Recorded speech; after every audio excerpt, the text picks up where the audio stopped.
Okay, we're live. Okay. Well, welcome to this morning's PAW meeting. Thank you for those that are in the audience. We have 3 patrons right now, Annie Dowling, Tree Perkins, and Lori Eden. So thank you guys for being in here. So if you hear the voices coming, I'll try to announce those that are coming in later on, just so we'll see. I'm going to go and share my screen. Is that one shared? No. Mrs. DeGraw? You have not shared. It's your face right now. Oh, well, let's get it off my face because we want to get, because we don't want to have that type of a meeting. There we go. Should be coming up. There you go. All right. So we have our PAW meeting agenda. We'll go ahead and get started on that. And so just a reminder to everyone that whether you're watching in at home on YouTube or catching us a little bit later, the purpose of the PAW meetings, first and foremost, are for me as a superintendent to share out the things that are going on in the district and also be available for questions and suggestions. One thing that we always have to remember is that some of the things that I present during the PAW meeting have not been approved to the school board yet. And so the school board has the final decision on items that when it comes to policy and other things like that. Anytime we talk about a calendar item, those are the parts where the school board. When it comes to the daily operations of the school district, different things, different decisions that are made, that can rest solely on myself and administration. And so I've been grateful for these PAW meetings that we've had over the past year because I've been able to take feedback from individuals and keep those things in mind as I put together calendars, as I put together different ideas as we go up. So today I wanted to start off with just a strategic plan update. So part of our district plan, there are 4 different goals that the school board has chosen that we focus on, and these are things that guide the direction on what we do here in the school district. And so the first part of the strategic plan is quality teaching and learning. And I wanted to highlight our high school accreditation. This is something that we also highlighted in our last school board meeting, but it's something that I want to just bring up also just as a highlight of a very positive thing that's been going on. So I believe 4 years, I wish 3 or 4 years, every high school has to have an accreditation, and it's done by an outside agency that comes in and they look at a lot of different things. I've been part of an accreditation team to other schools, and so accreditation teams consist of 2 individuals that are the main accreditation team, and then you have administrators from different districts that come in, and they look at different evidence and criteria. At the end of the day, they want to determine whether or not you have a school that is accredited, which means that the credits that the kids earn while they're here at school count at college. So it's a big deal.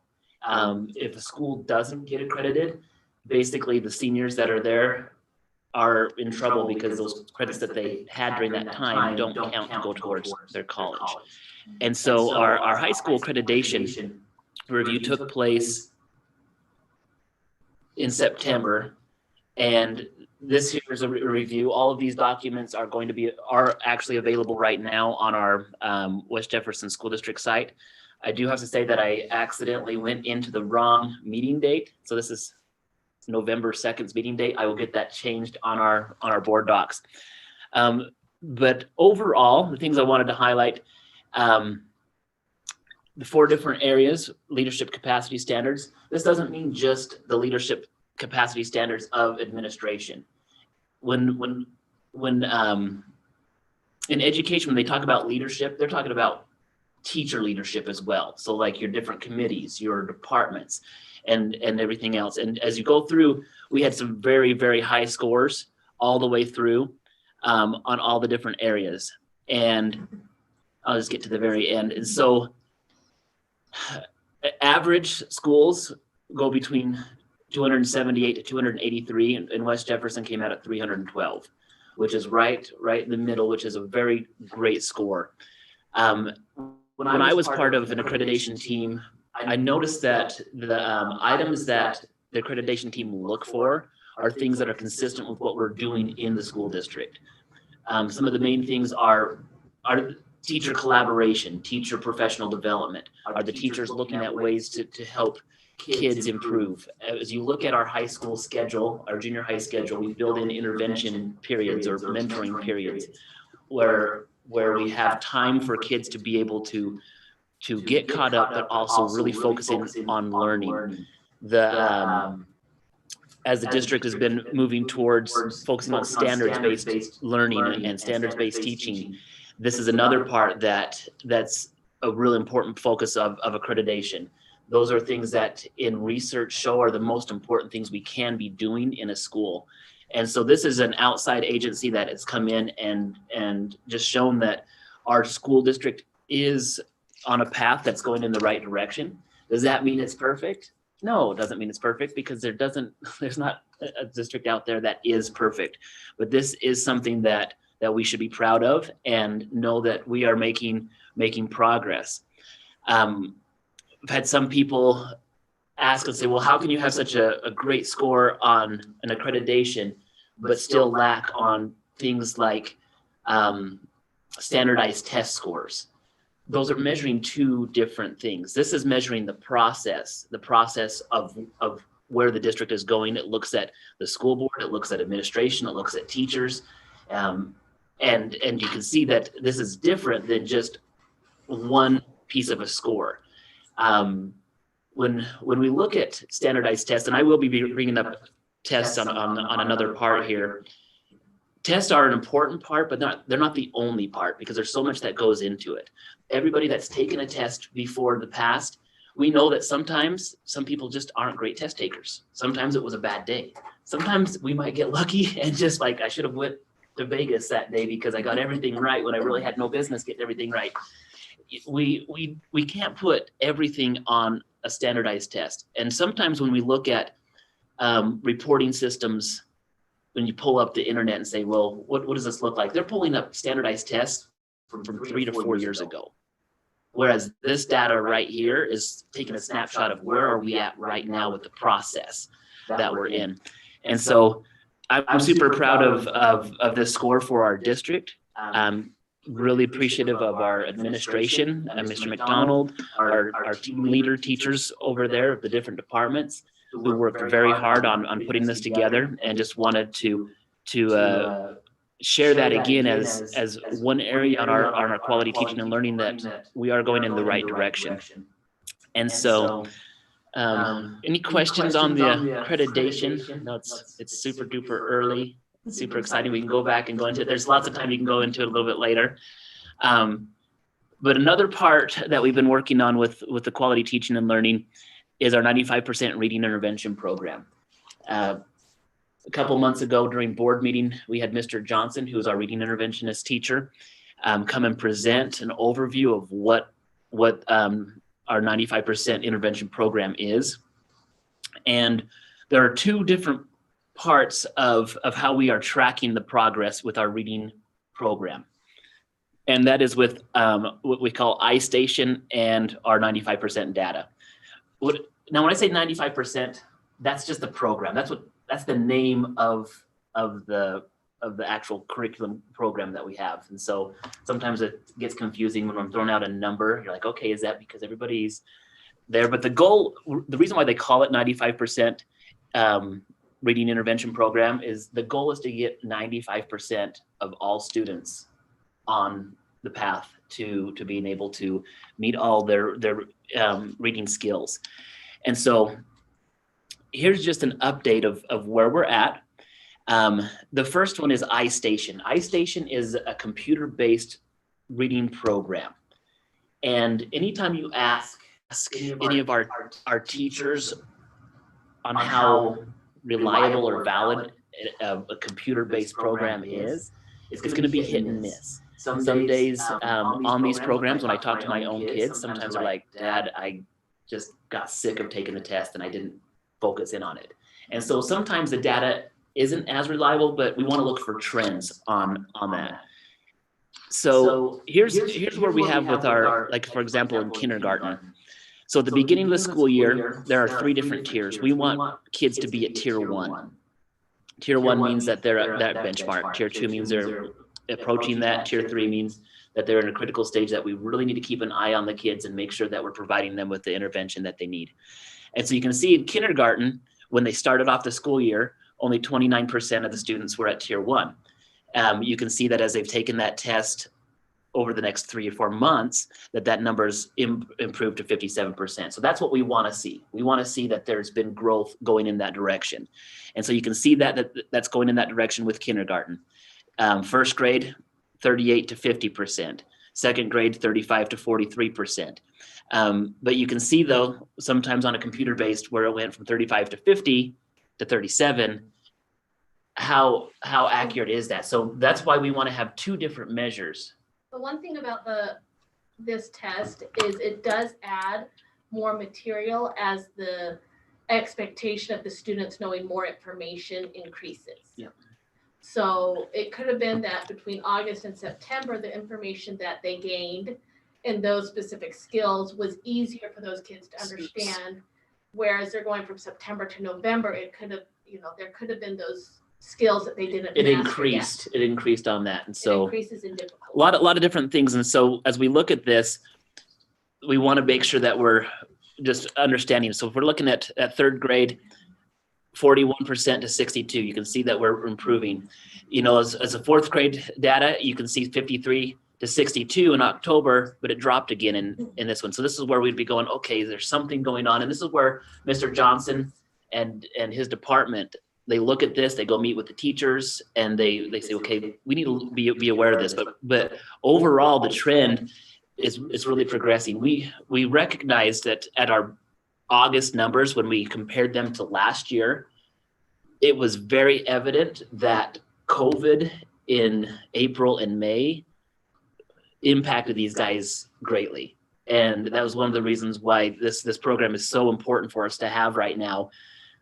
We knew that there was going to be an impact, and the initial assessments that we gave showed that. And that's one thing that our school board has used to help us reinforce that, yes, we need to be in school. We need to be in school as much as we can. This is the evidence that our kids really were at a disadvantage because of the time that they were at home. I know our teachers worked as hard as they could during that time when it was remote learning, but it's not the same as the consistency of having kids here. So these are the goals overall that we would have by the end of the school year. We would like to have 75% of our third graders into the green benchmark. And you can just see that as it goes through. Now, this is the computer-based program. Now, we know that, as I explained, sometimes the computer-based program, as it assesses, isn't always as accurate as a teacher giving a face-to-face assessment.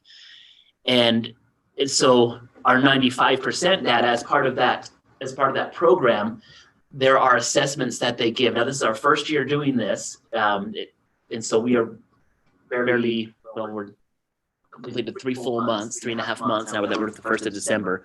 So our goal in the 95% program, there are different skill levels. And I should have checked on this. Mrs. DeGraw, do you remember how many total is it, 11 or 12? There are 15 skills. 2 through 9 are single syllable words. So 15. Right. But then you go when you go above 9, then you're doing the same skills, just in multi-syllables. So there's really 2 to 9 skills. And so our goal is to make sure that at each grade level, the kids are able to progress through the different skills. And so as we look at where we're at right now, we've had 38% in September of our 5th and 6th graders complete those skills. And in November, we had 55% of it. So we were able to verify that 55% of our 5th and 6th graders at this point have those foundational reading skills. And the neat thing about this program, and it's hard, especially if you have kids in 5th and 6th grade, 7th and 8th grade who have struggled with reading and haven't had this program since they're in kindergarten. We're trying to catch up and give them at least some, as much as possible. But as our kindergartners are getting into it, you can see that we'll start with 2nd grade, because kindergarten, 1st grade, they really haven't started hitting these skills, and they won't start hitting those skills until December. Skills that they're not exposed to, some of the skills until the beginning of third trimester. Yeah. And so the goal is not to move kindergarten and first grade out of the program. The goal isn't until, and that's why the different skill levels are different per grade. Yeah. Skill 5 is silent E. And so they'll start hitting that later on. Right. And so that's why first grade only goes to skill 5. Skill 6 is vowel teas. And so you see that they match up to what those kids are supposed to know at that level. So the beauty of this program is it builds year to year. And so as if a student comes into kindergarten or first grade, and we know that there's a developmental, kids grow developmentally at different times. And sometimes if a kid is not completely catching on in kindergarten, we might be worried that, well, if they don't get it now, they're never going to get it. We have a program here that is in place to be able to provide it for the kids when they need it, all the way through elementary school. And so this is just an update. I don't want to go on forever, but I'm really excited about this program. And these are some things that I know, and when it comes and we'll start talking about COVID and all the different things, we are in school. We are teaching kids. We are addressing their needs. We are doing so many great things. Sometimes we need to stop and just say, okay, wow, this is great. We need to keep focusing on these types of things. So really proud of our reading intervention program. The last part that I want to just talk about on our quality teaching and learning. When last PAW meeting and other board meetings, we've talked about the standards-based learning, mastery-based learning, what that looks like, and how it's a process. That's something that doesn't just happen overnight, and it's something that's been talked about in districts, for the last 10, 15 years.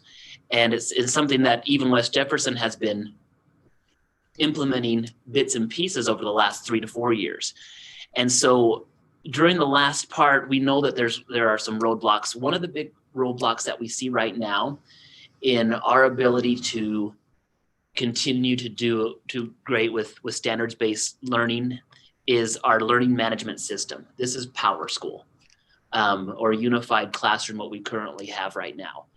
There is a really, I don't know, it's just difficult right now with Unified Classroom, which is our current learning management system, on how to communicate that to parents and students, and for the teachers to record that in their grade book.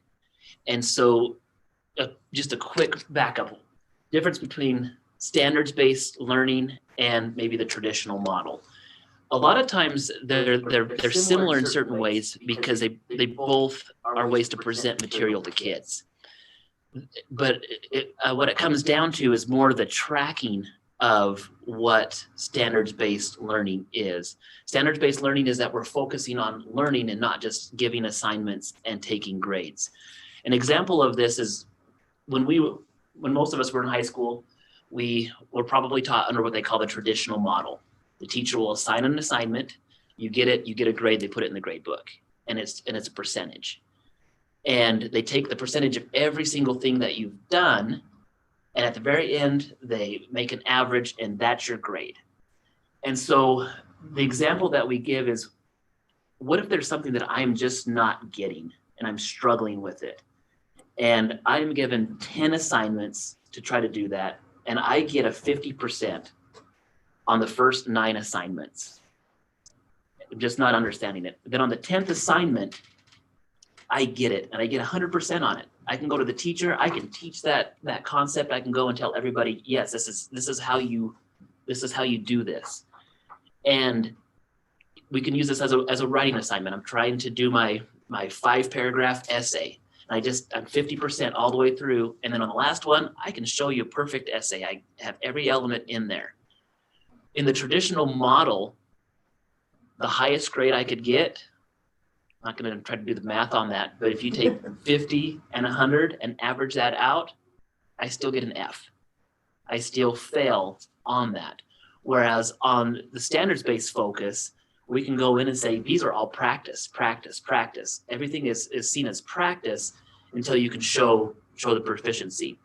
We recognize, though, that there has to be some way for kids to and parents to know, where are we at on the practice? Where are we at in between? So we don't just get caught at the very end and say, hey, you need to do something, because there are times where the kids will say, well, I don't know where I was at. They're not getting the feedback. So going back to the learning management system, we are exploring two different systems right now. Our administrative team has looked at a program called Schoology and a program called Otis. Both of those are approved through the State Department of Education as approved learning management systems. We haven't made a decision yet on it. We're working with both programs. We have administration has been able to look at that. We're going to be asking some teachers their thoughts on it, but what we really want is something that makes it easy for teachers to enter in information and parents to be able to follow what's going on with standards-based learning. So that's where we're at. I know that with the parents that are here, I saw some heads shaking when I was like, we're not able to communicate that really well right now with Unified Classroom. We get that. We know that that's an issue. And so we're addressing that, but a learning management system is not something that we can easily replace in the middle of the school year. This is something that would have to be done throughout the summer and into the next school year.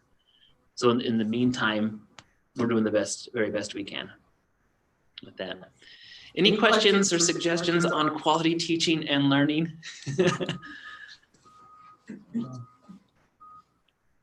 Okay. On the next part I wanted to share for our PAW meeting is the goal that the district has under fiscal responsibility. Transparency. Anytime you want to go look at anything that we have in the school district, I'll just show you that again. You can go to our district webpage is right here. You go to school board and you click on community portal. This is also where you're able to go on and watch us on YouTube live, because it's the best thing to do in West Jefferson School District. Yeah, 6 people watching. 6 people watching, great. My son's not at home because he usually gives me the like. So I can guarantee I at least have one. No likes right now. No likes. I'm not even going to ask you, because I don't go back in and read. Purposely stay off of social media for that reason. But you're able to go in. I'll just pull that up again and just show you. On that, you have access to every single meeting that we have, recent meetings. If you click on all of those or any of those, it comes up and it has the format like this that has all the links, everything that we've talked about. When you look at our board meetings, it has all of our financial information in it. Go in there, it's completely available for everybody. So with our fiscal responsibility, wanted to give an update just on our COVID purchases. As I shared in the last board meeting, because of COVID, we have received funding that can be spent for specific COVID purchases. Those purchases, a majority of them have to be completed and purchased by the end of December. And so what the district had is a portion of that was for blended learning, or the ability to have blended learning opportunities. And so we've purchased boards just like I don't know if you can see up here, but TVs just like this. These are interactive screens. We've purchased one of those for every single classroom in the district. They are in, and we're in the process of getting them put up. It just takes a lot of time for a small school district to be able to get all of that out. And so these are here. They're beginning to be put into place. We are also purchasing additional Chromebooks for students. We're very close to having all of our secondary. Well, we do have all of our secondary 7 through 12 that have the capability of having a one-to-one device. And we're trying to extend that down into 5th and 6th grade. And we're also updating teacher laptops to be able to use if we ever do have to go full remote, which I pray that we don't have to, but we're trying to put things into place to help us be better if that were to ever happen. So One those thing to note about this spending is the COVID money can't be spent on just anything. We have very specific things that we're allowed to spend it on. And one of those big things is we're allowed to spend it on technology. Yeah, and I'm glad you brought that up because I know we've talked about it, but it's always good to just repeat that. When the governor came out at a press conference and said he was restoring the 5% that was cut from the schools in the middle of the summer, it gave the impression that the money that we were receiving could be used however the district wanted to use it. But it goes back to what Mrs. DeGraw clarified. It can only be used for things specific to COVID, which technology is one of those things that we can use. And I think it's going to be something that will really help our district out. And so those purchases will be complete. The questions have been brought up in the past. Can we use it to help supplement lost revenue for gate purchases or for athletics and things like that? And the information that we've received from some of our legal counsel is no, that it doesn't follow along. It has to be something. If we used gate to purchase something for COVID, we could reimburse ourselves with that. And so right now, that's why the district has taken the approach that it's taken to have a bulk of it be into technology and that. So other things as we're talking about fiscal responsibility and moving forward, bonds and levies. During our community meetings, I gave a brief overview of how school districts operate with finances. And our bond election that we ran in August did not meet the supermajority requirement of 67% to pass the bond. It was at 59.8, so right at 60%. As we did a survey at the end of that, it was clear that a majority of the people would approve a remodel type bond, and that's something that we're looking at for March of 2021. What a remodel bond would be is that we wouldn't have a major project like we did have proposed the last time. And the feedback that we've had and it's all over. Some people were like, we should have gone for so much more, and some people were saying we don't need to go with more.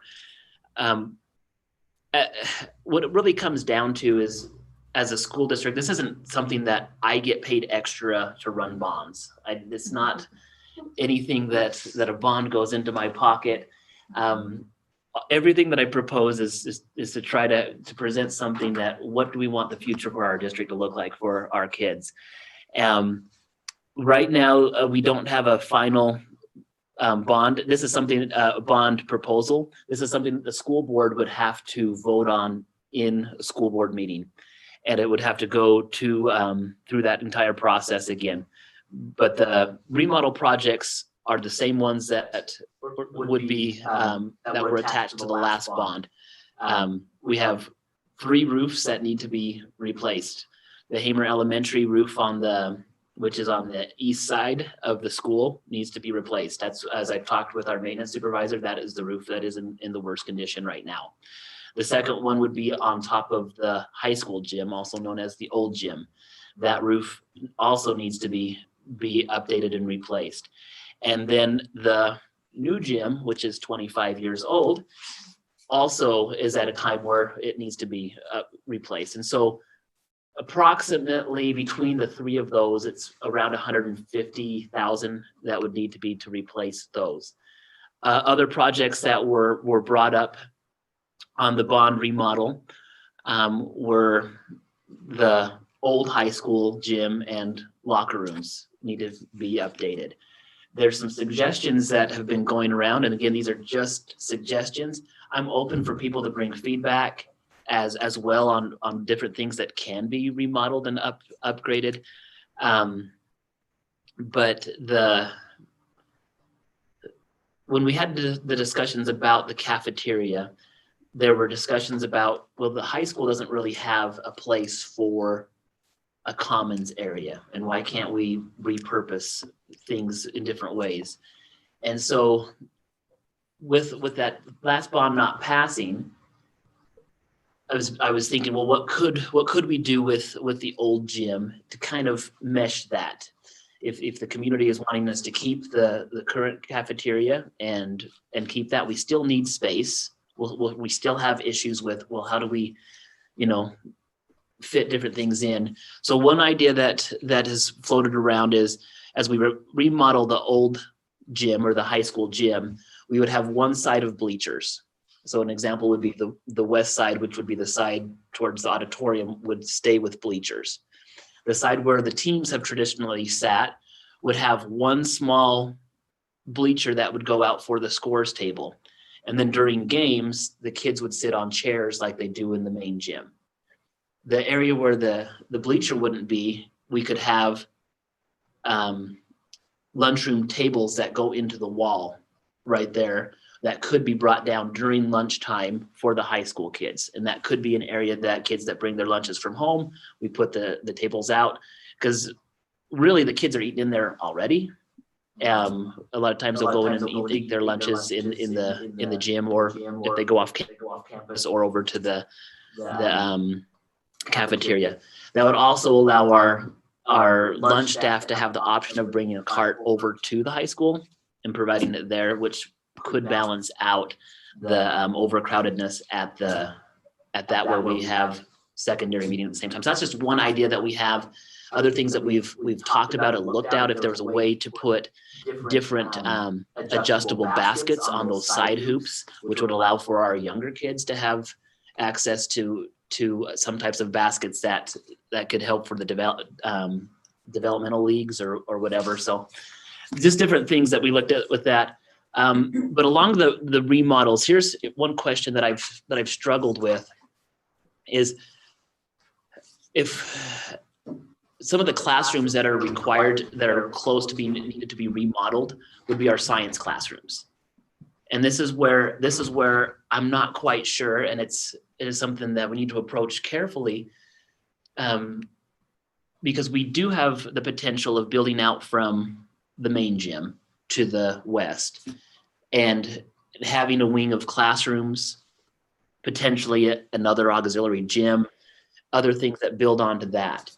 And if we were to build a wing of classrooms off of that, a proposal or some thoughts that have gone along is, why don't we build our science classrooms first over there, where we would have 2 science classrooms with a lab sandwiched between them. Then that way they could have up-to-date science classrooms already available. Whereas if we go into our old building and remodel both science classrooms, we are limited because of just the sheer space available. And so as I've gone down that line of thinking and just with brainstorming, that would be a major project, and a major project would have a lot of more thought and detail that would have to go into it. And also the cost goes up. As the cost goes up, that's something that has to have support from the community before it will even go. And so that's something where, as right now,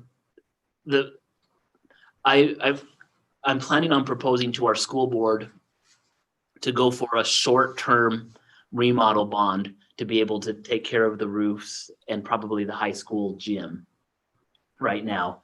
And depending on other feedback that I get, to add a few different things to that. But in the next 5 years, we either need to remodel our science classrooms, or we need to start thinking, how can we do this into the future? And so there's a lot of different options with that, but it would take a lot more planning and also a lot more support from the community. I do know that if I don't have people coming in and helping get excited about projects like this, it won't pass. And if it doesn't, it is what it is. We'll keep working with what we can in the school district, but that's something that I want to keep putting out there.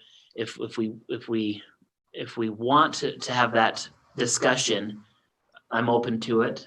I know we have 3 people here right now. I've been talking for like, what are your thoughts, you guys? Do you think? I have one comment and a question. So with the lunchroom, having tables added to the high school lunchroom, I love that idea just because I know my high school daughter always brings her lunch from home and they just sit on a bleacher and then balance their lunch on their lap or, kind of off to the side or whatever, trying to eat. And so to have an actual table to sit at to eat lunches from home, I think is a great idea. And I guess my question with the two here that you have on the agenda, those cannot be used for those additional science classrooms if we were to build on. That would be considered a new build, right? The bond? No,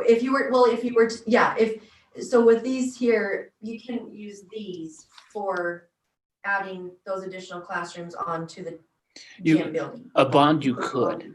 But you Even just, with the remodel, I guess. Yeah. Just proposing a remodel, right? So I'll clarify. So a bond election takes 67% to pass, and it has to be used for either new construction or basically remodeling of items.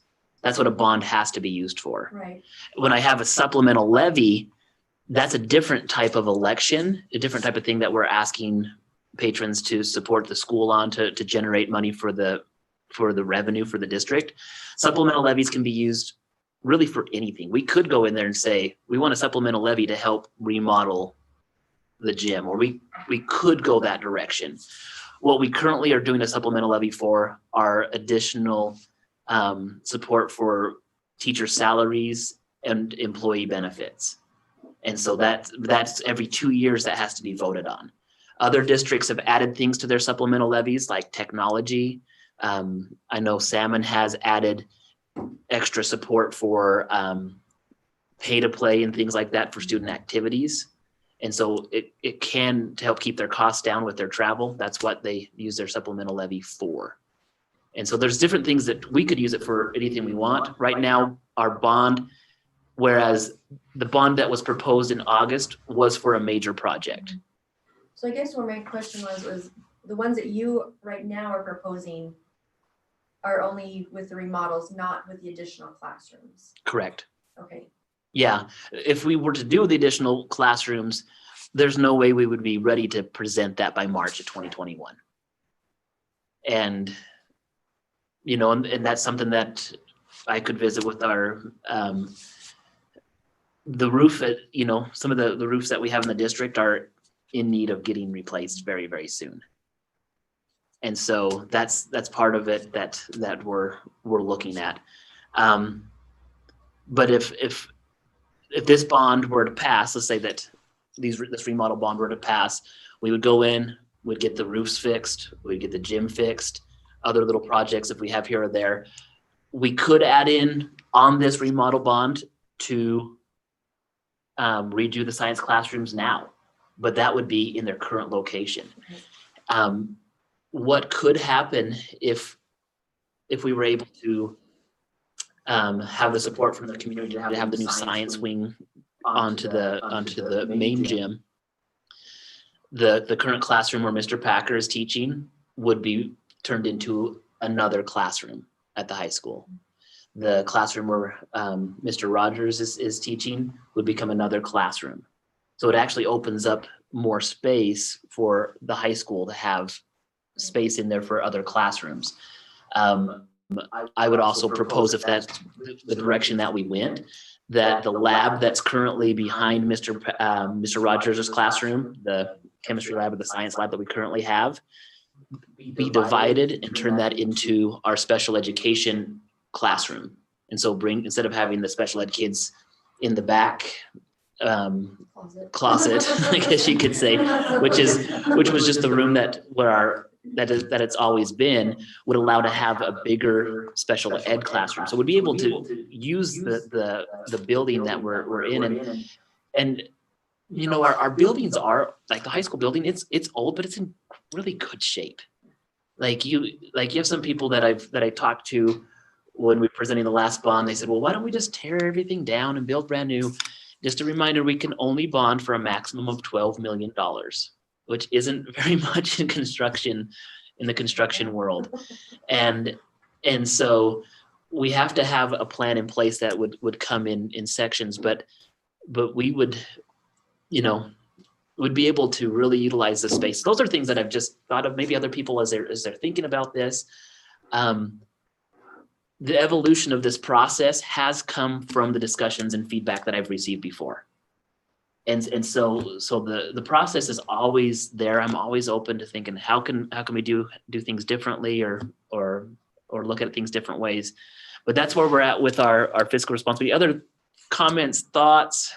One note about the supplemental levy is it's just a renewal. The community's already approved it. They're already paying for it. It doesn't change your taxes to renew it. It just continues to allow us to have the incentives to pay our teachers more to bring them here, because it's hard to get teachers out here. And, and we don't know how COVID's going to impact everything. With the board, we haven't decided whether or not this is going to stay the same, whether we need to increase it a little bit. We don't know yet. And so as we're keeping an eye on the finances, I know that we've kept an eye on our state's budget.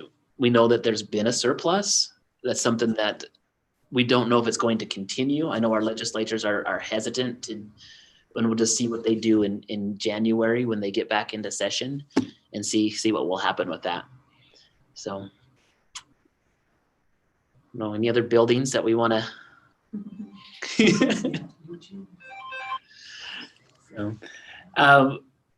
School environment and safety is one of our other sections.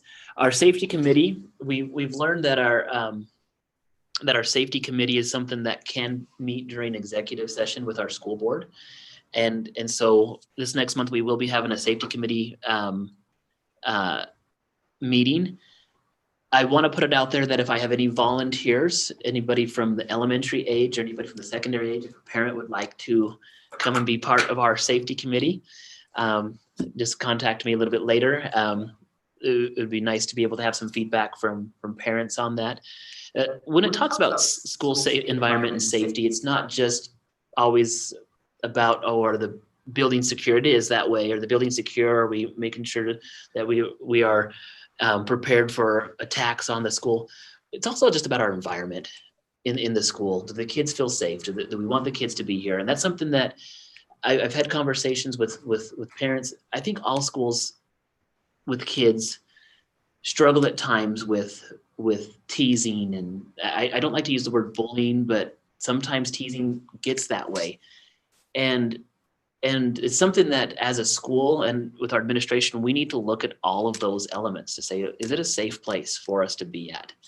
And sometimes individuals feel, well, I just don't feel safe. I don't feel listened to. And that's something that is under this umbrella of school environment and school safety. And so that's something that if there are individuals out there that would like to be part of that discussion, invite you to come and do that. All right, the last part of our strategic plan goals is our community relations and communications. And I think COVID has kind of taken over this for the last 8 months of our lives. And so as we've received feedback on our COVID plans, I'd just like to thank our school board. Our school board has the best interest of the kids. They have listened to the patrons. They want kids in school. They want kids to be safe. And one of the things that's been brought up is we're working hard to balance the benefits or the safety concerns of COVID with the health risks of mental health, loss of academic growth, and consistency, and find out where's that balance at. And our school board has been very supportive of allowing us to be able to be in school. And this is something as you can look at the next two parts of this area. I have COVID stage 2, athletics and fans. Here's where our school board has been given protection from the liability protection from the legislature. The legislature met in August and they passed some liability protection for local school boards. Those things come into play as it pertains to academics at the school. So keeping kids in school is where our school board has its protection. And there are 3 different layers and levels of this.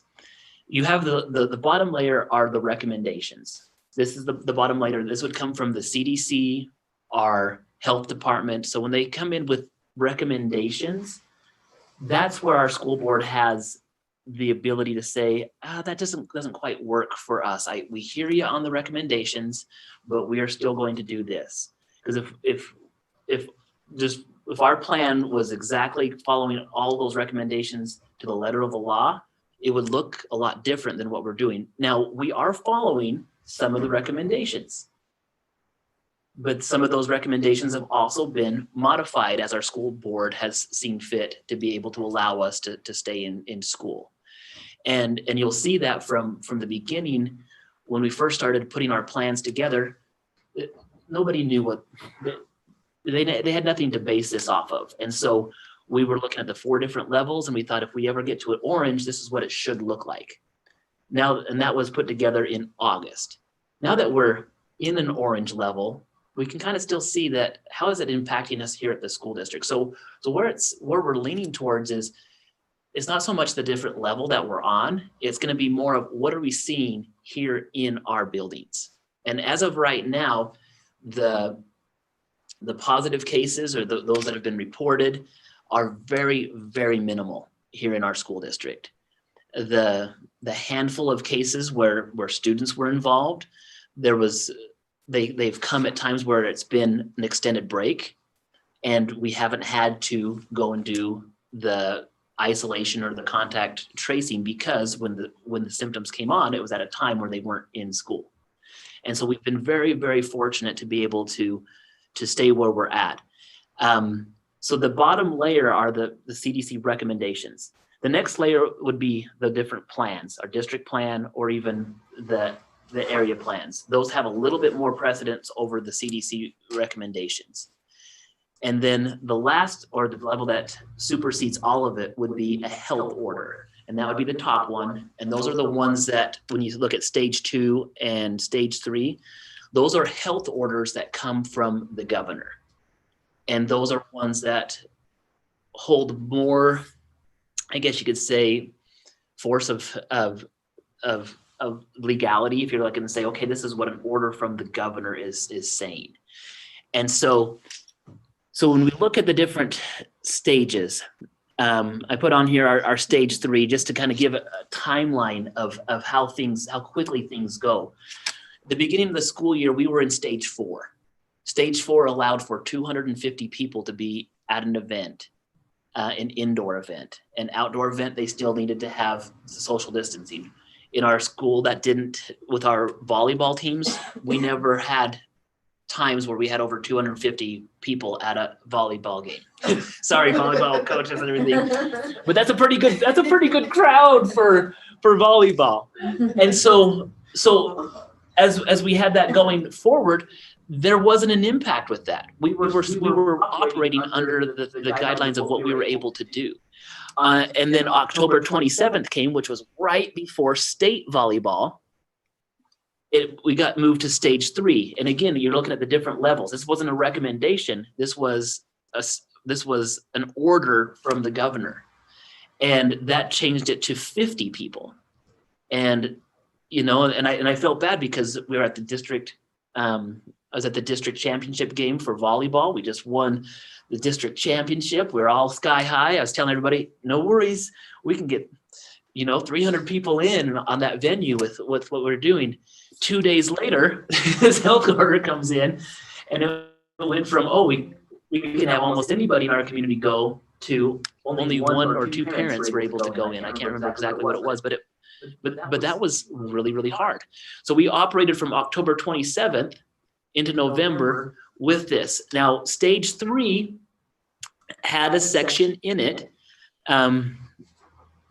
that allowed for exemptions, and there it is right there. Right there. It had the exemptions on here. Our district put an exemption plan together with because this only allowed for 50 people. We were trying to think, okay, so how could we do this and still go and put that exemption forward? And so the exemption plan went in, but our numbers went up so much that 2 weeks later, we went right into, and I hope this is the correct one, we went right into stage 2 on that. Stage 2 doesn't have an exemption option, and it limits it to 10 people. And this is the part that everybody's going, oh, what can we do? And we have questions on our school social media. Well, what can we do to change this? What can we do to change this? We have to remember that this is the order from the governor. So this is what has been done. So you think that I'm not just laying down and saying, okay, do whatever you need to do. The region superintendents, which had probably 15 superintendents sign their name to it, I was one of them. We sent a letter directly to the governor's office asking for an exemption to allow for 2 individuals per participant with the expectation that we were able to social distance. We know that the governor has received it. We know that he has read it and looked at it. Additionally, Senator Burton Shaw has reached out to me as a superintendent and asked, what can I do to help? What can I do to advocate? And a week ago, Senator Burton Shaw had a conversation directly with the governor and was able to share exactly what we were feeling, what we were asking to do. And the governor has heard what we've asked for, and at this time, he feels like he cannot make approve an exemption. And so he's hearing what we're saying, whether we agree with it or not. In the letter that we sent, we said we will support the governor in what he allows us to do. And as a public entity, as the leader of the school district, I don't want to be put into a position where I'm going to say, okay, I'm going to defy our governor. Whether I agree with it or not, doesn't matter right now. Whether it makes sense or not, it doesn't matter. And that's the part where sometimes we've had people saying, well, other school districts are doing this. Some school districts are doing this, and they're just defying this order, and they're going forward with that. Right now, I'm not to the point where I'm thinking, yeah, let's defy the governor on an extracurricular activity when he's been so great at saying, keep kids in school. Where am I going to put my I guess appreciation, or what's most important? Which basket are you going to put your eggs in? Where am I going to fight and put most of my attention to? I know that in our community, I'm going to get more pressure on this other side right now until I'll get more pressure if I have to send everybody home on remote learning, then it might balance out partly. But it's really something that we've put a lot of time and stress on this. This isn't something that you're going, well, why can't we just do this? Or why can't we just do that? We've thought through things. We've asked things. The plan that we had in stage 3. If we go back to stage 3, this is already sent into Eastern Idaho Public Health. If we move back into stage 3, this could be approved. And this is the plan that we had in place, where I'll just go to, because it's more visual here, that we would set up pods in the gym, and we would allow people to come in and sit in their different pods. This would allow for 238 people to come to games. I want people at games. Everybody wants people at games. But at this point, we have an order from the governor. It's not a recommendation. It's a law that this is what they're wanting us to do. So if we... It's a law? Isn't it just a mandate recommendation, right? It's So a recommendation. law. Well, I don't want to say law. Okay. It's an executive order. An It's executive an order executive order, but it not a holds law. but it holds the power of a law with that. More or less. And so individuals can maybe go out and say, well, I want to push this. But as an organization, what does that say for us as an organization? What's the next step? What's the next step if we're defying something? And shut it down. I don't want to threaten, because I don't know if that's really what would happen. Maybe nothing will happen. Maybe in 5 years we'll look back at this COVID and say, holy cow, we were all so foolish and did this wrong. But I don't know. As you look at the order, and that's how it's been explained to me, that one trumps all of it on that. So I don't know, what are your thoughts? 'Cause- So as the school board and as a superintendent, if your constituents have all said that they overwhelmingly want you to say no, is it your place as a superintendent and school board to listen to what the patrons, not that I'm saying I'm just wondering if it comes to that point. We Is don't, it not? so we probably could. Like this, if the school board, You could do it, but we don't have protection through the liability protection that was granted through the legislature. I'm Because just that, wondering if like people push so, that point. so that they- you could, and maybe we would get away with it. Maybe we would. But is that the right thing to do? The hill you want to die on, and I totally get that, but I'm just wondering, like, if legally, I've had people ask me that, what if the school board Mhm. is representing us as a community, and the superintendent works for Yep. the district. So it's not just one man saying, I'm not fighting this battle, what you're saying is that if that's what everybody wants, because you just said it doesn't matter if the governor, if you don't agree with it, right? But it's not just, I just wanted to make a point that it's not just one man making this decision. It's not, you're not, It's not just me. yeah, it's not a monarchy. You're not the king of West Jefferson School District, and you're not just making this decision for everybody. You guys are still wanting to listen to what feedback is. You're wanting to listen to what parents and patrons are saying. And And the school board is ultimately who makes that decision, right? yes. But with extracurricular activity, we're talking an extracurricular activity compared to Academic. academic in school. But the school board still has jurisdiction over extracurricular activities.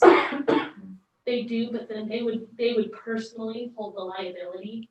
The school board would, yeah, correct. Yeah, Correct. That's what I'm just wondering who's ultimately, in charge Making the of, decision. yeah, it's the school board and the, right? So superintendent. what we're really asking, and whether we want to say, oh, is this a law or is this a mandate? Are we actually asking us to go against the governor's order? Like if we wanted to go in and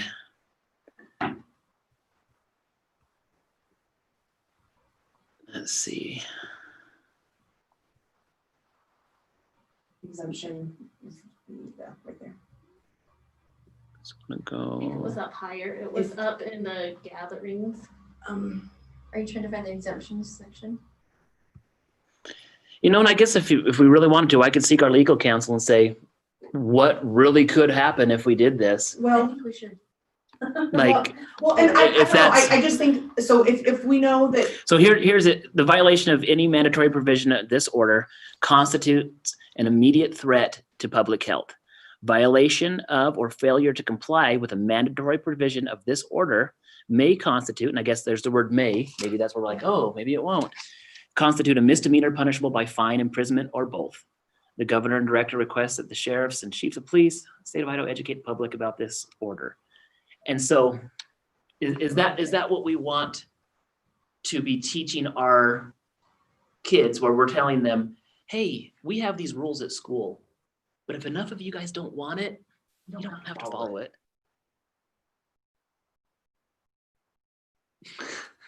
You don't have to really follow this. well, sometimes rules are wrong. Women weren't allowed to vote for how many years? Things have to change. I don't know, this is what I'm willing to, Yeah, the fight, the hill I'm willing to die on. I don't disagree with you. But if we're not willing to go against it, if that's what we're going to do, then I think that it needs to be black and white with how it's done. Not that it should turn into salmon and no be allowed. Well, I that's, think it should be black and white. If there are 10 people that get to come, then it says specifically who's allowed in there. And you can say that this is coaching staff, or you could say this is this person doing this. Yeah. And if you're doing that, if you're willing to bend the rules a little bit that way, why aren't you willing to bend it just a little bit more? Yeah. To let each parent come in. so what I hear on that is the only way that I could be 100% fair is to not allow anybody in. Well, 10 is fair. No, it's not. Why is, well, the governor said that you can have 10 in though. It is. He said, but it's not fair. Well, the whole thing isn't fair. Exactly. The whole thing isn't fair. So if you yeah. go off of what the mandate is 10. So if you're trying to abide by the letter of the mandate and the order. And if you wanted to go by the mandate, It doesn't have to be parents. It's true. And so did the school board decide that? No, that's not a school board thing. That's why they That's a hired, popularity contest? that's why they hire administration to make it. And whether you want to look at it as popularity contest or this or that, this whole thing is not fair. COVID isn't fair. So 2020 not fair. So this whole thing is not fair. So when you have rules that are set up to not be fair, I can't do anything to make it fair unless it's 100% against everybody. End of story. And that's the part where whether or not we get feedback from this, whether or not we could have a huge discussion, I could have a huge community meeting where everybody comes in and our numbers change in a week and we go to stage 1 and we're done anyway. Or it goes, there's no more games at all after 2 games. But it's still, what is not worth it for 2 games? I don't know. I don't know if it's worth it for Is 2 it worth games. it to you to see your child play 1 game? If you couldn't go at all, would it be worth it? I guess I'm not sure what you mean. Like Worth trying to figure out a solution. Like if it was, it could close. But the solution is not going to guarantee be. that I watch one game versus they end the season and that's the end, but I've got to watch one No. game, so it's okay. Well, Because the solution No, is that could the close. solution is never going to be fair. The limit of 10 is never fair. And whether something is like, oh, this is your coaching staff, and extra people are coming in to take stats or whatever, it's not going to be fair. There's not a way to do it. And so if the community is asking me to say we need it to be fair, the only way I can do that is not have anybody come in. you can have it be more fair. Not, Like but there's that level, and it will never, ever, ever make anybody happy.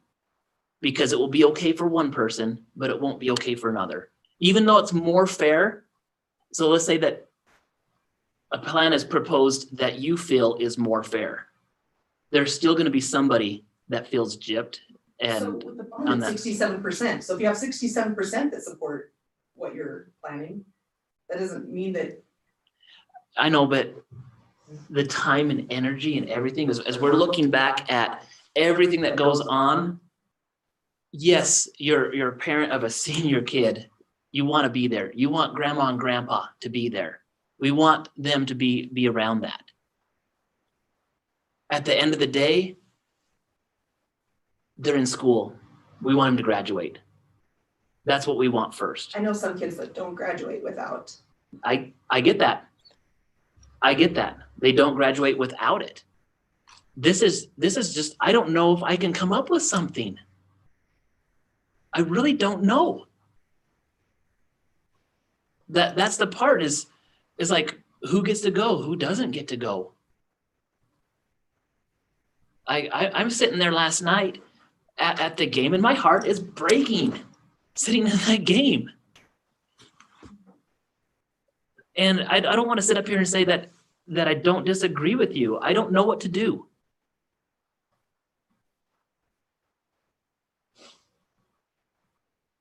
So you did mention, should I seek legal counsel and find out what, I mean, is that something that, They're gonna go right to this.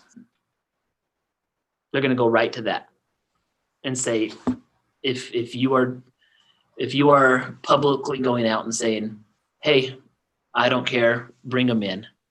And yes, it puts me in a tough situation when I see on our social media, well, school district so-and-so, they're doing this. School district so-and-so, they're doing this.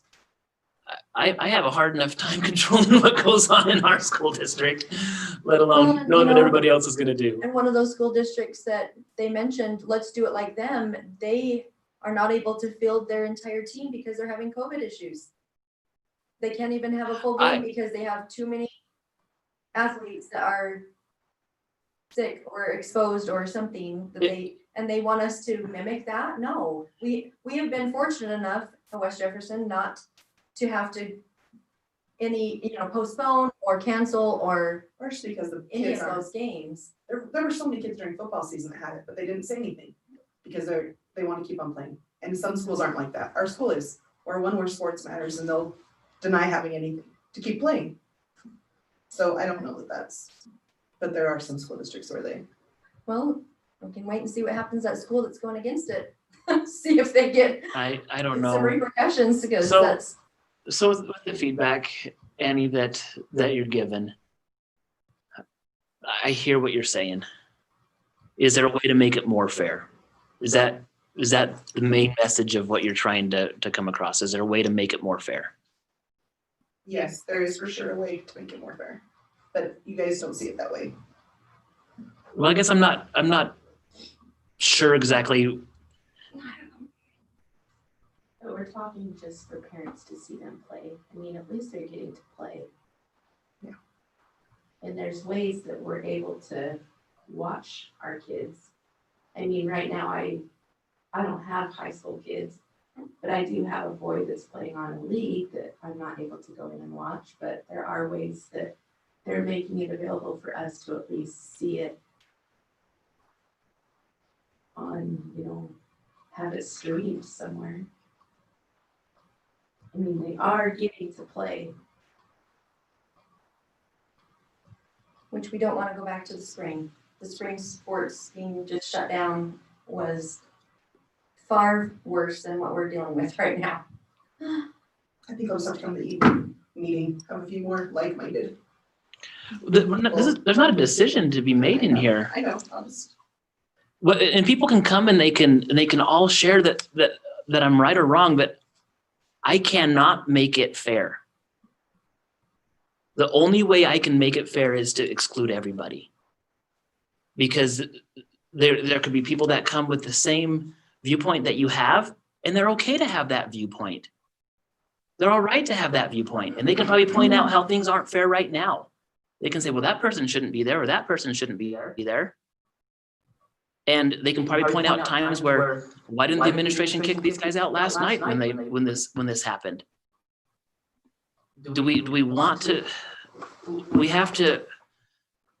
This is not a fair situation at all, and so many times we want to be there. So I don't. I think we all agree with you, Annie. Right, It sucks. It We does. all know that it sucks and it's not fair and it's crap, but that's just the situation we're in now.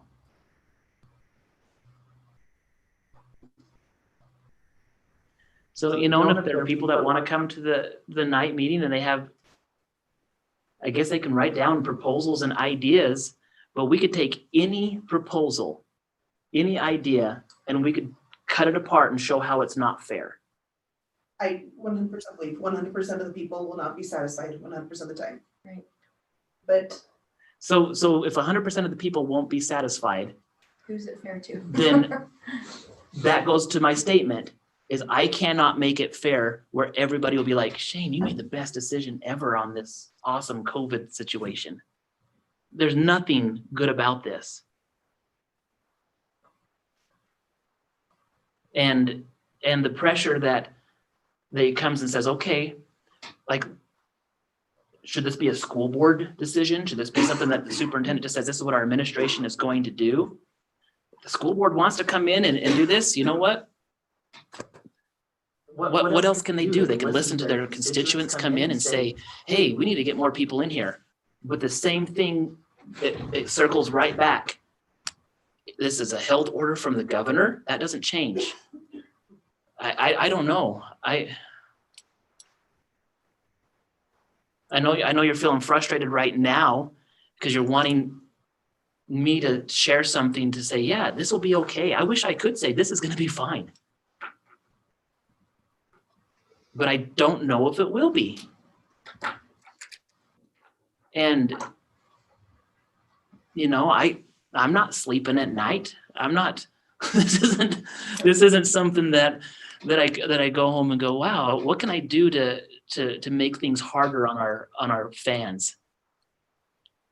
But if we're looking at it from where have we been, we still have kids in school. We still have kids going to practice. And we still have kids attending games. And at this point, we still have some people who can attend.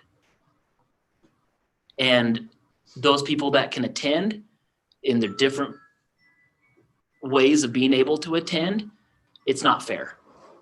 Because you look at one parent, maybe they really need to have two parents in there. Maybe there are things going on in that family's life that you say, why can't both of those parents be in there?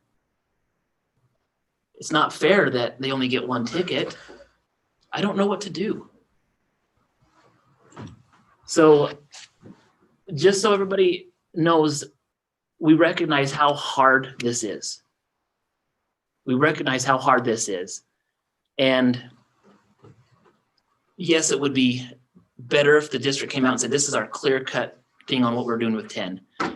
But I wanted to highlight that as these things have come out, we're November 14th, that was 2 weeks ago. We were hoping that we could have an exemption.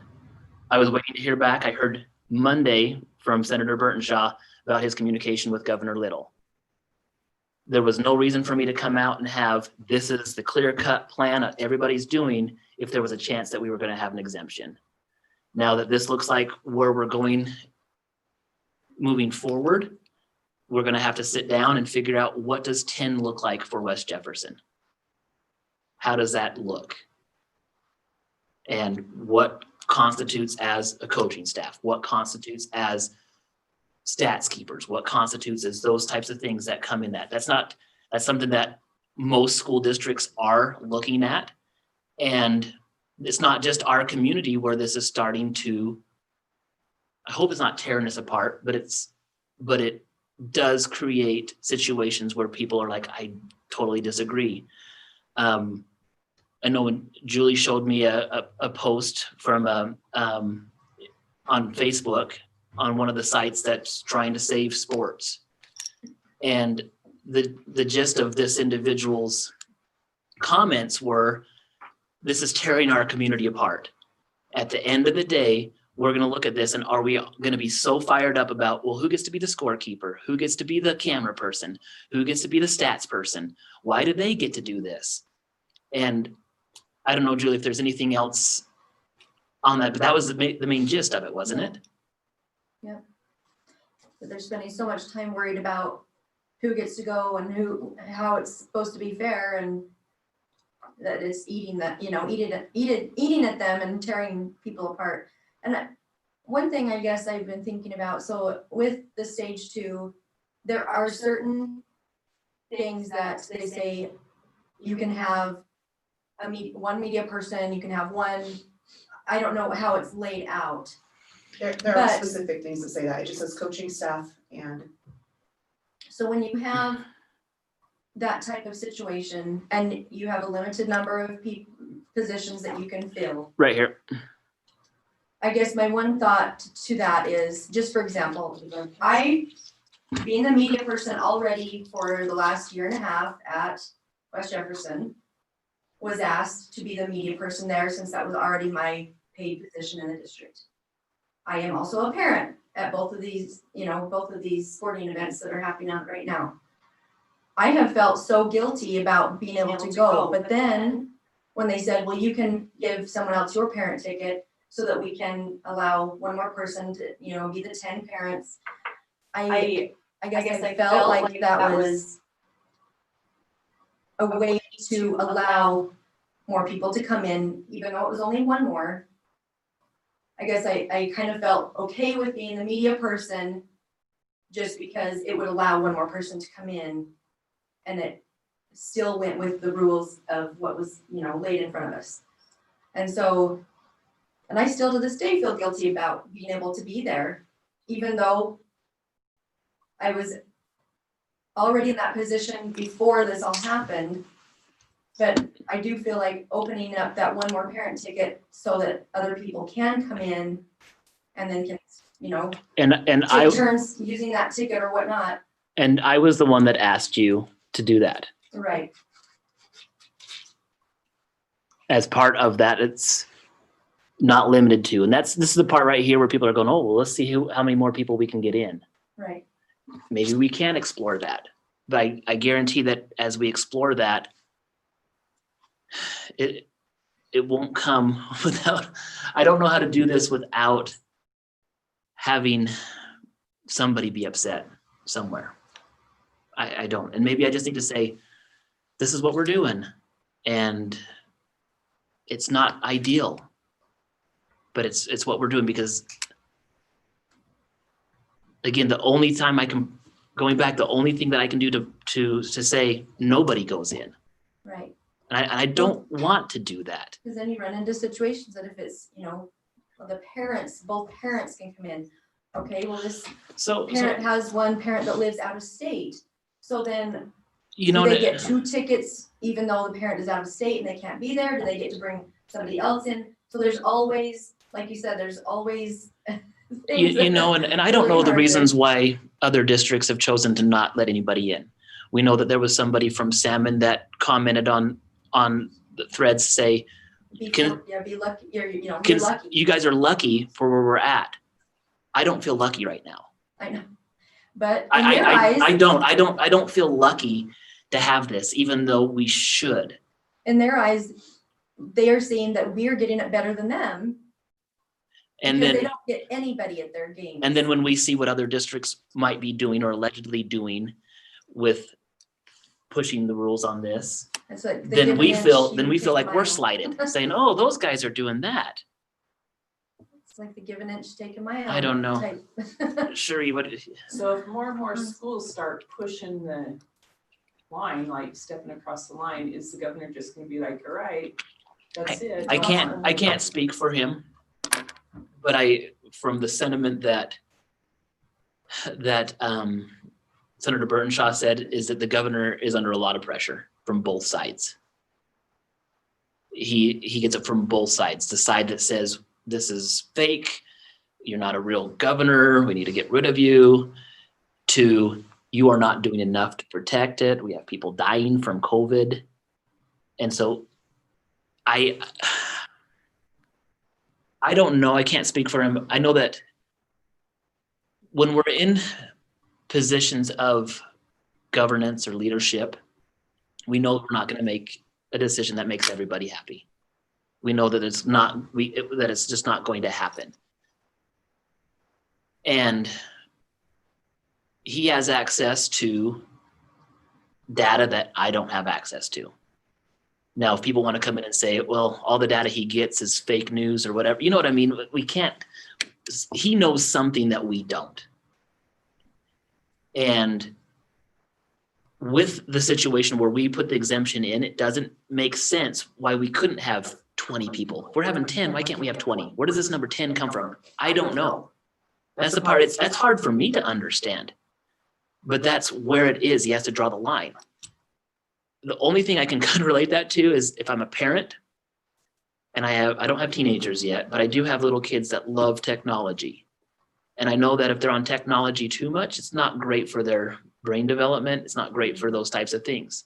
But if I left my kids to their own devices, they would be on technology for 10 hours straight. They'd forget to eat.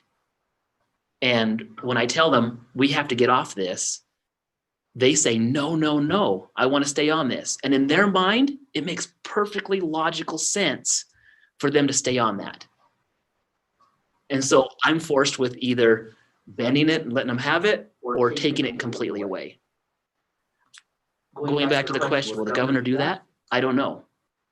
But that's the next step. Like, I would hope that there would be a step of saying, all right, no fans to keep the kids playing. Because I don't think the governor hasn't shown that he wants to punish kids. But with where the COVID numbers are increasing, more people are getting it. A lot of people are recovering from it. We get that. But the hospitals are overwhelmed. This is one thing that he's doing. So I can't speak for him, but that's a real issue. And I worry that if other districts are really doing it, like when that first week of girls, the home game that we had here, there were other schools in our district, which are in different health departments, that had a full packed gym. And we had our game up on NFHS, and administration received a text message from another administrator from a different part of the state. And they said, how many people do you have in your gym? you know, because he's like, your gym looks pretty, you know, we just said we have one person per participant. And they said, well, you should look at this school's gym. It's packed. And that just sent a message. People notice that. People notice that. But to be fair, that school was operating under an exemption that was in place until November 22nd. So they still were operating with under the rules, but the perception was, hey, West Jefferson, why don't you do what these guys just did? But they were working under an exemption by their health department. So that's a good question. What do you think you'll do? Since I'm speculating. You think you'll cut it? Yeah, I think so. If more and more schools bend the rules and do whatever they want, I think he's just gonna be like, all right, that's it. I think he'll do, like you said, no parents know anybody. I think he'll say that first. I don't say. I would hope so. I would hope so. I hope you're right. I'm impressed with some of the most recent orders and mandates that he's done trying to, for the kids. I think it's a different dynamic and a different tone than it was.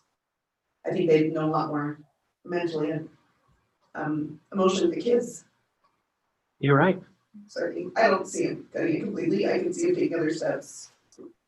And it could eventually get there. Like if he said, okay, nobody now, and if everybody's still against it. Well, we were concerned on this side of the state where a lot of the Boise schools postponed all of their winter sports until after Christmas, so after the New Year.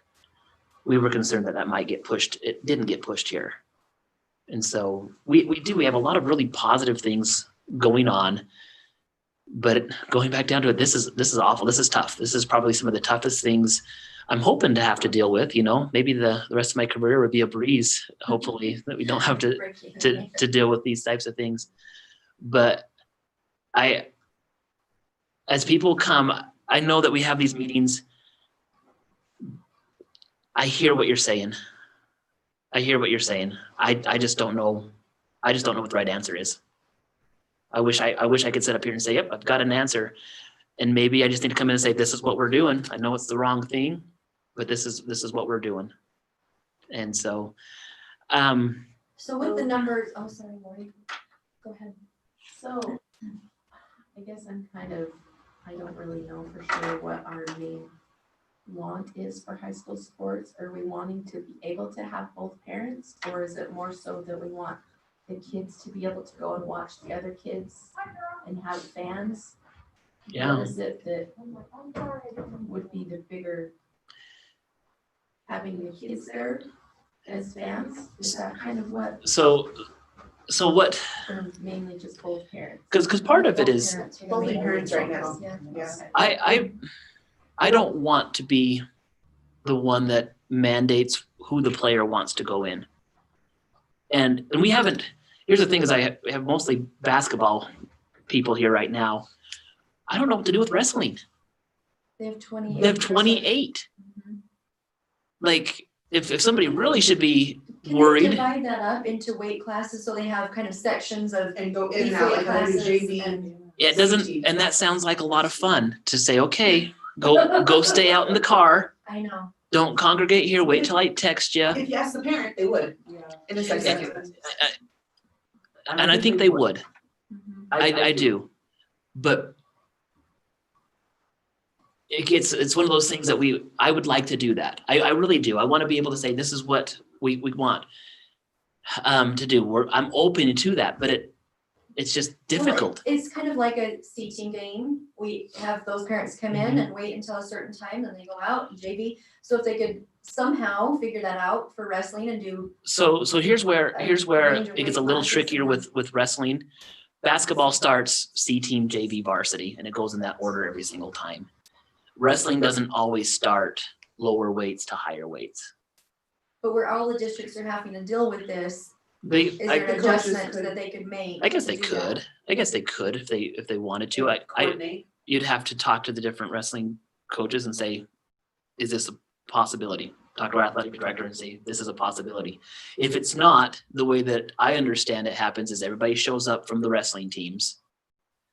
Then I don't know if they weigh in right there or they draw to see which weight division goes first. And if you have the middle weights, 152, you start with 152 and you go up, and then you come back down around to the bottom weights and go back up to it. So if I'm a parent of a 148, again, you can see how I'm not the wrestling guy, but if I'm a parent of a 148 and I didn't know, I show up at 6 o'clock for the match and they draw 152 first. Now they're out, and I'm hoping they would be like, oh, I'm so glad I get to sit in my car so I can wait here until I get to go in. I hope that that's what they're thinking. Or if they coordinate before, they know before. If they could, that's the if. They have to do the That's- draw before the actual. But that's something with wrestling that will both coaches agree to that? I don't know. Right. Because there's some strategy that goes involved with wrestling where the home team presents their wrestler first, and then the visiting team can say, oh, we're gonna have this guy wrestle the next one and do a forfeit there or something like that. That's some of the things that wrestling can do. Duels would be different than tries. And duels will be different than tries. And tournaments, but man, 28, you could have a parent in charge of social media to posting who's up and what weight's up. You could have a parent in charge of going out to get somebody. You could find jobs for parents that they would volunteer and do. You could figure out how to coordinate it so that at a home meet, there are always people that help and are willing to help. Yeah. But you for sure could figure out how to get somebody sanitizing hand doorknobs. And from the boys' basketball locker, I thought last time, like, you need a parent spraying down basketball every once in a while, wiping it off. You need parents doing doorknobs as the locker rooms they come in and out. Like, Yeah. that's a job.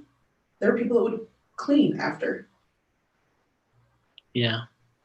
You can sit there and squirt everybody's hand as they come in for that. Like, So I guess my question, you said numbers are going up.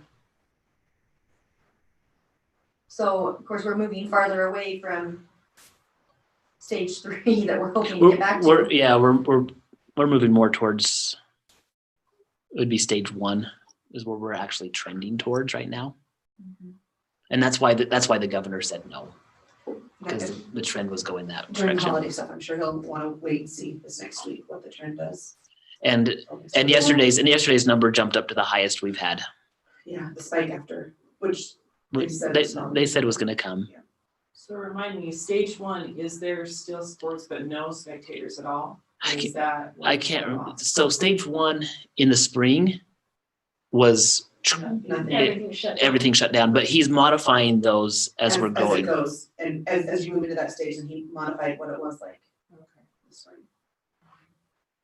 'Cause they didn't know as much. No, and we know more. Everybody knows. Like looking back now, we probably should have stayed in school in the spring. But it should have just been a short time, it was just gonna be an emergency pandemic, and we were all gonna come back, and it was gonna be. We didn't know. Yeah, well, that's what I'm saying. And to be honest, we don't know 100% now. Yeah. We don't, and so that's why it's hard for me to come up and say this is exactly what we should be doing, because nobody knows. Nobody knows. And so, I guess here's the thing, directly, Annie, since you've been making the point, if there's a way to say, can we give parents jobs to help them be part of this, to allow more people to come in? If we look at that and explore that, the thing that I would ask is, if we don't do it right, if we try that and it's not 100% right, are we going to be more grateful, or is it going to cause us more pain?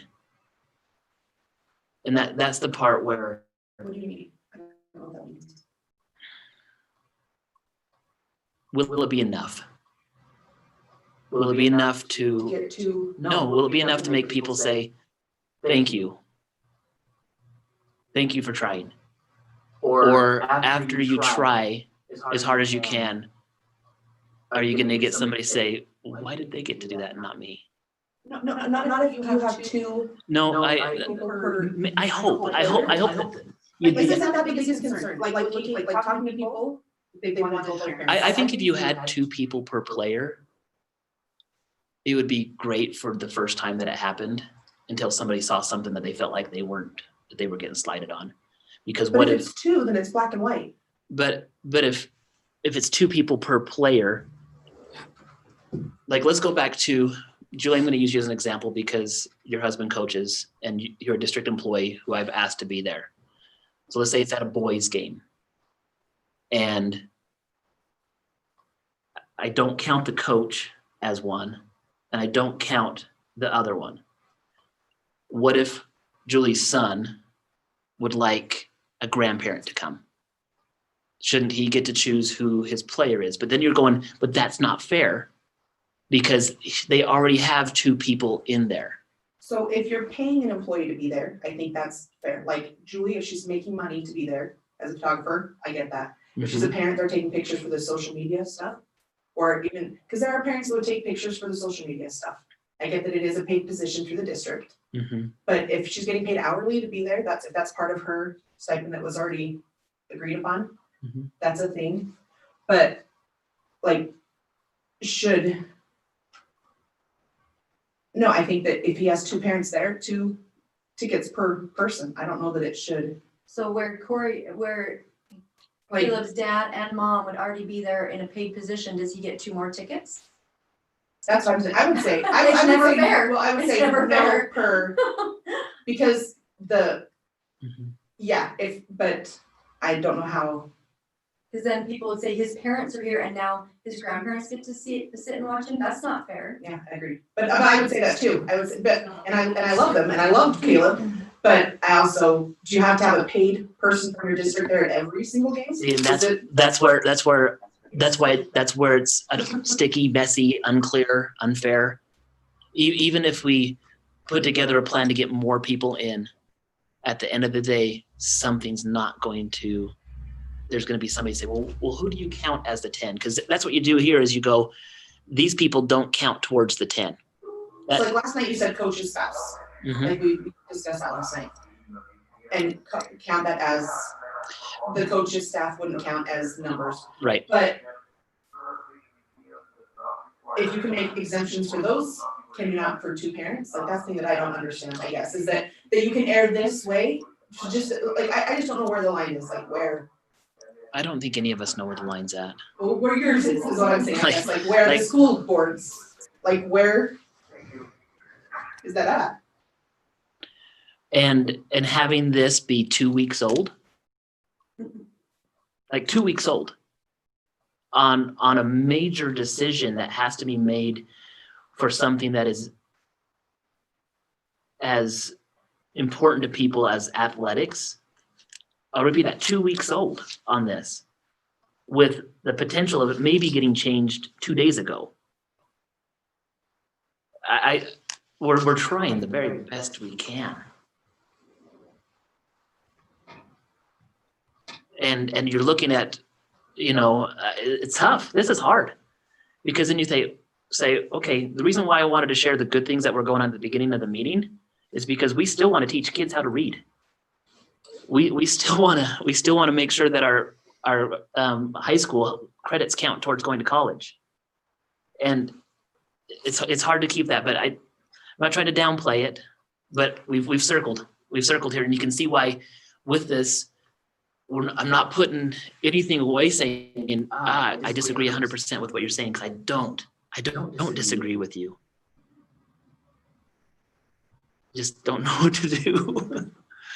So, well, hopefully everybody in the community watches this before the nighttime meeting and they come in with Well, maybe somebody will have a solution. There's not a solution. So the last part of the meeting today, just a quick overview of where we're at with our survey on our calendar. This was shared in the last 2 or 3 different PAW meetings and board meetings. Survey was sent out. It asked 2 different questions.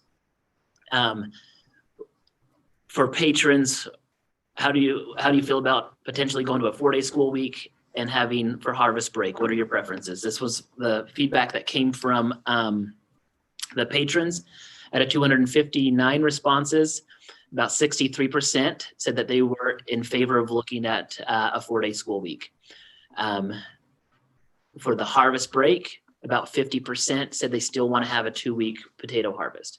These are things that I've reminded people, this isn't like popular vote. There's a lot of different things that come into consideration. The school board has to look at that, and this is something that would be presented to the school board, and those voting members would be the ones that make the ultimate decision. My job is to put together options for them to choose from and present information. The employees were given the same one.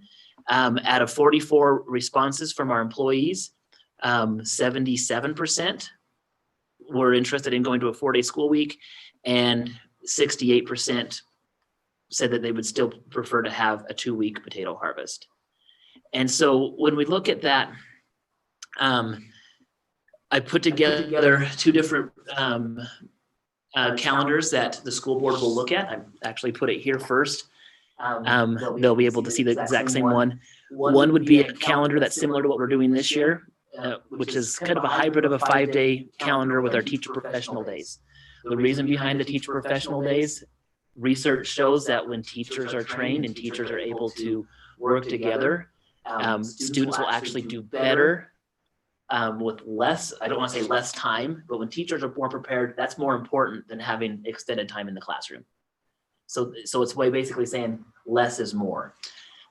With the survey results coming back the way they did, with over 60% of the patrons saying, let's look at a 4-day school week, I put together 2 different calendars. And so these are just ones that people can go look at on our, you can see that this one here is very similar to last year's.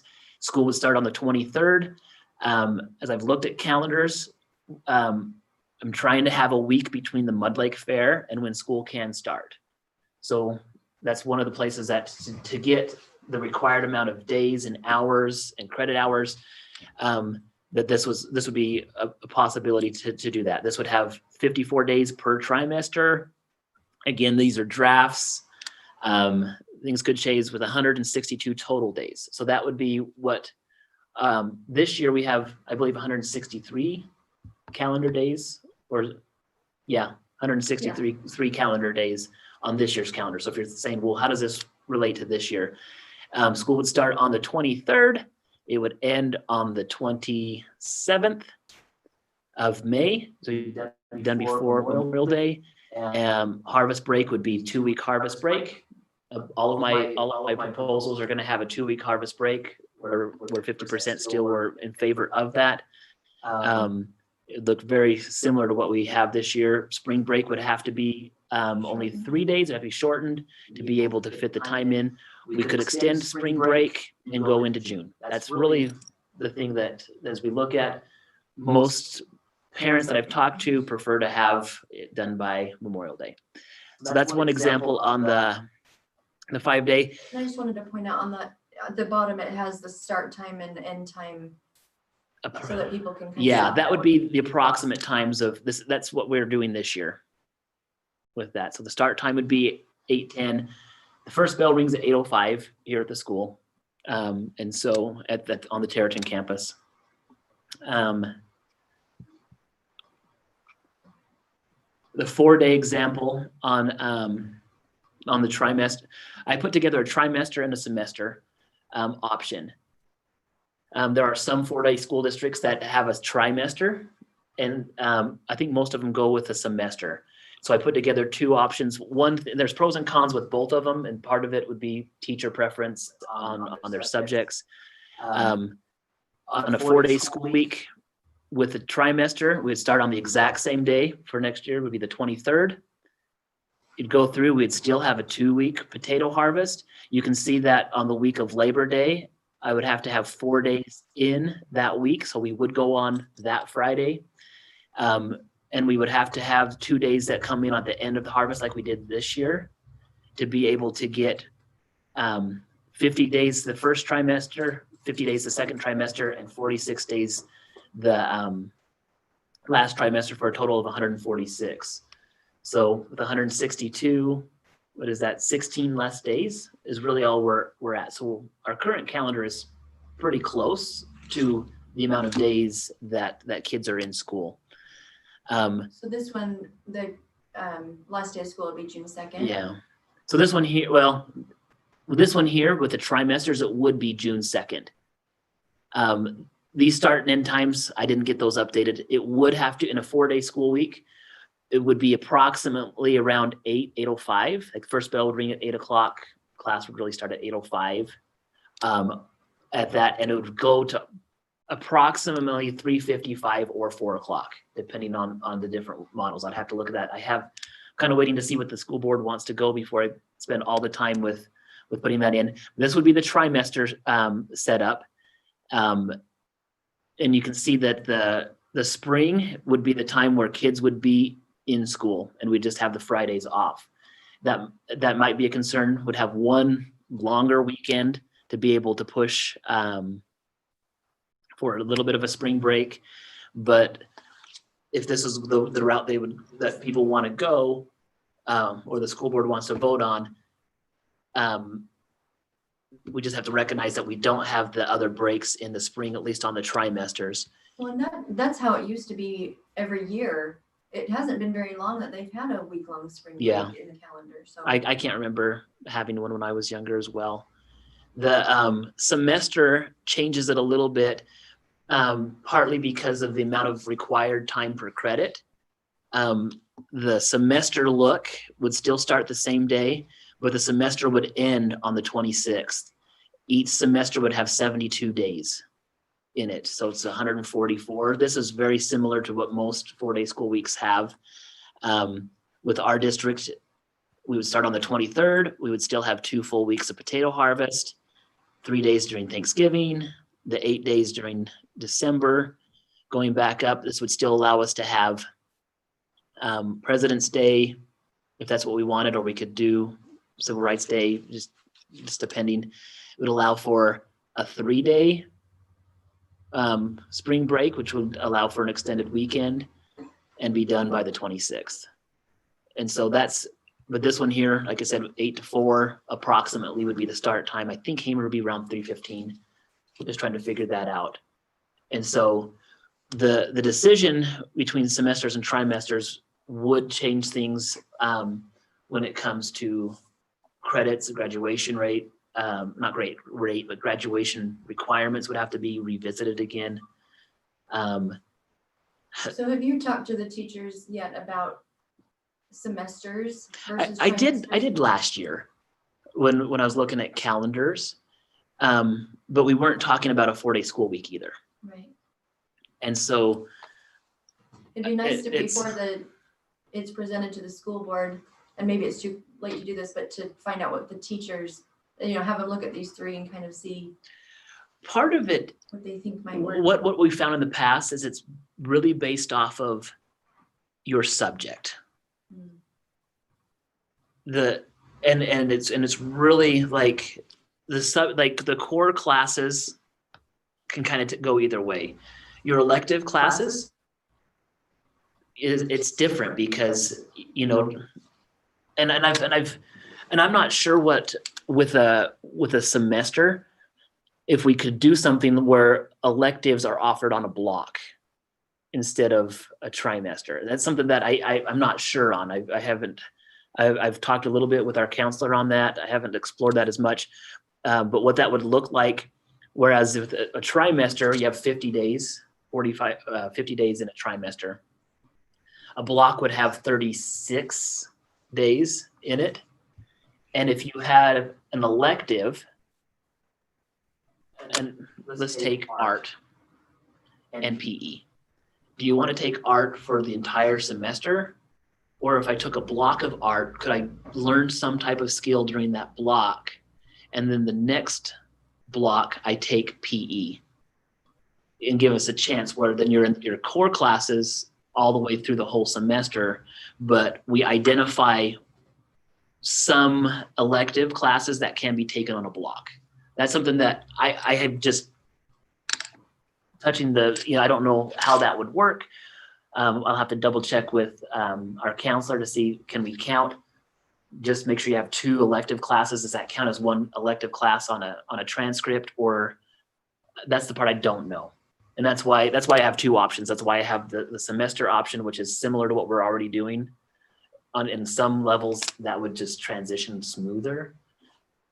a semester might offer other things. But really what it comes down to is the school board is going to look at these options on December 10th.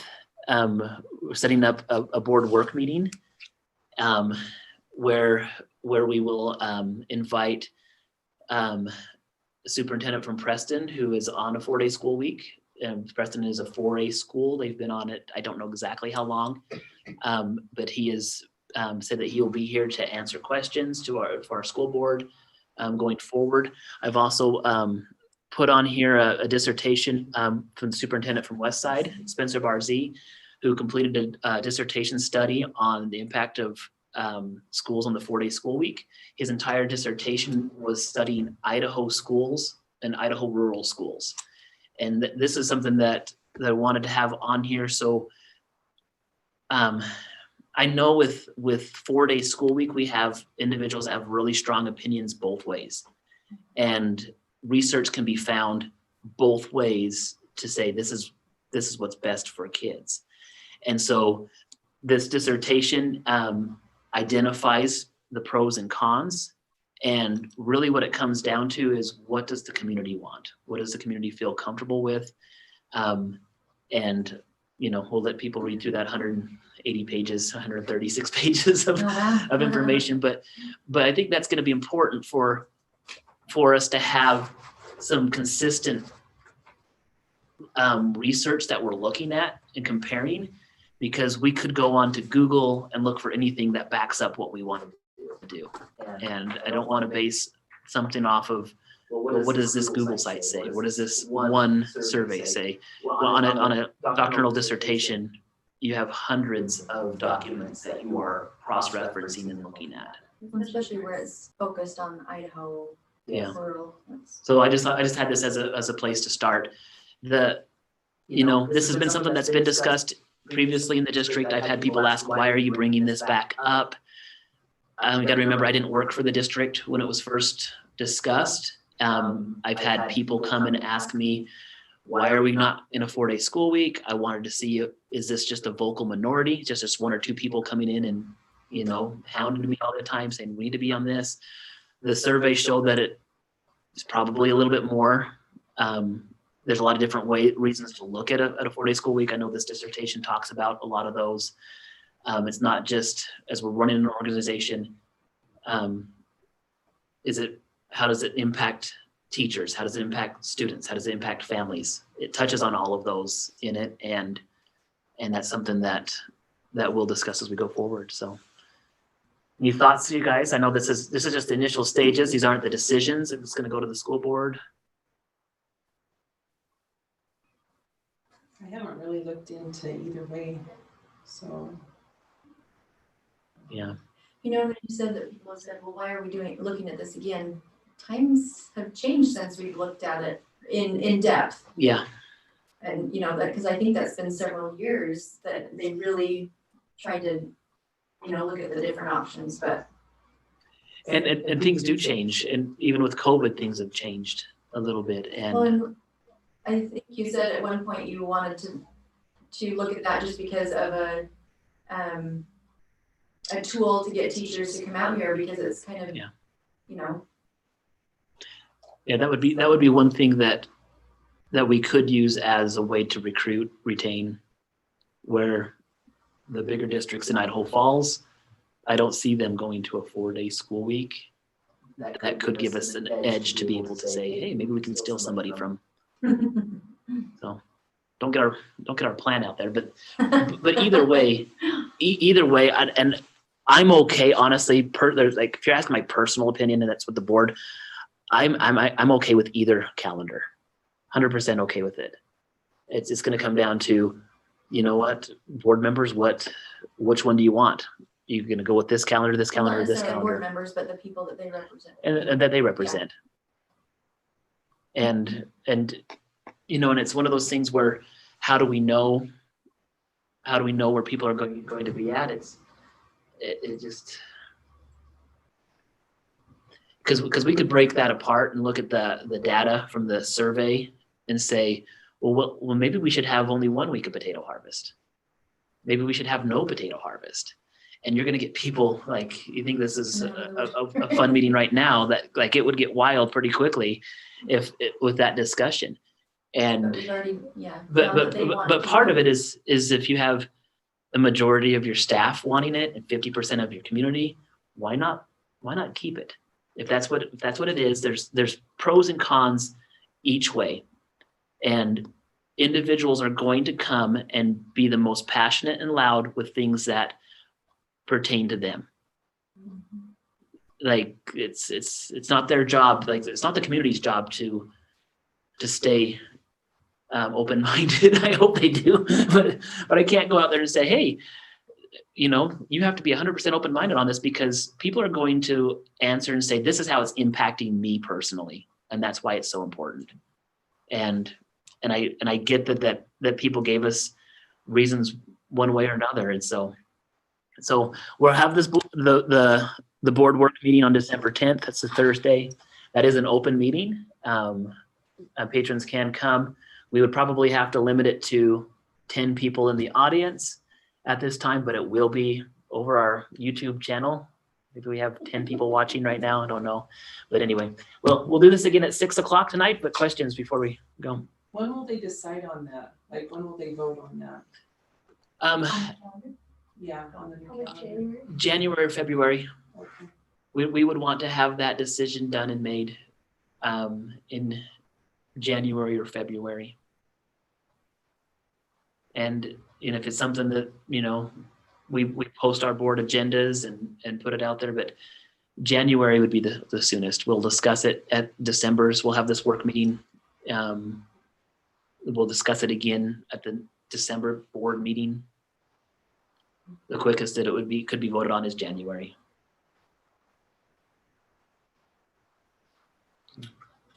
Okay, good question.